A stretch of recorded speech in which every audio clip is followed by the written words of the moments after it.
When you begin training though, you're looking for basic progressive overload. Now, I'm Greek, so since I'm Greek, you're welcome for your language in the Olympics and pretty much everything else awesome in the world. But there's a guy by the name of Milo of Croton, who's Greek of course because we started everything. And as you can see here, Milo is lifting a calf over his head. And every day, the calf grew bigger. So as Milo lifted this calf, he got bigger. That's what we call basic progressive overload, as you can see. That's the most basic principle of training. So if you're a novice and you're beginning to train, like we talked about, you're focusing on adherence to training, staying short of failure, and technique to build technical mastery. But in that process, every week or every month, you're gradually adding load to the bar. You don't need to be anywhere close to failure. You just need to do what Milo did. As that calf grew every day, Milo was doing what? He was lifting more weight. So since he was lifting more weight, he was using progressive overload. So this is consistent and conservative progression. As we just said, every week or every month, you're gradually adding weight to the bar. So if you have a novice lifter and they finish a set, let's say they do a set of 5 on the bench press, 2, 3, 4, 5, and their last rep looks that fast. Are they going to make progress? Of course they are. Remember, they were doing nothing. So now if they just simply do something, they're going to make progress.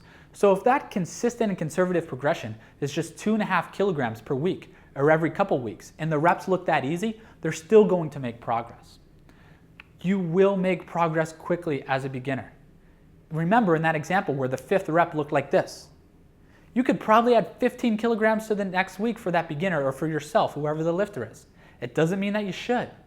Right? You can take a 2.5 kilogram progression. If you were doing nothing again and now you do something, you will make progress. There's no reason to push it too much too soon.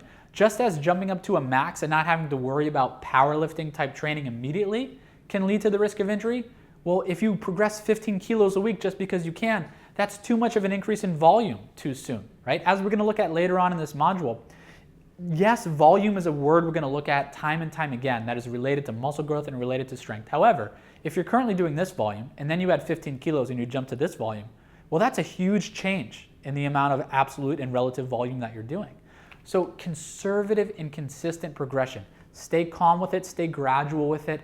Don't jump the gun, don't do too much too soon. There's no reason to do that. There's no reason to risk any injury. Even though we don't want to risk injury, we have to understand that they can still happen. That's why we're saying again, don't get greedy. Understand that 15 kilo jump isn't necessary. Understand if somebody's a beginner and they have a minor pain, there's no reason to push it. When you think of an injury, always look at it this way. Do you want to take one day off or do you want to take 1 month off? I'd rather take 1 day off and be healthy and be cautious and be conservative than taking that 1 month off.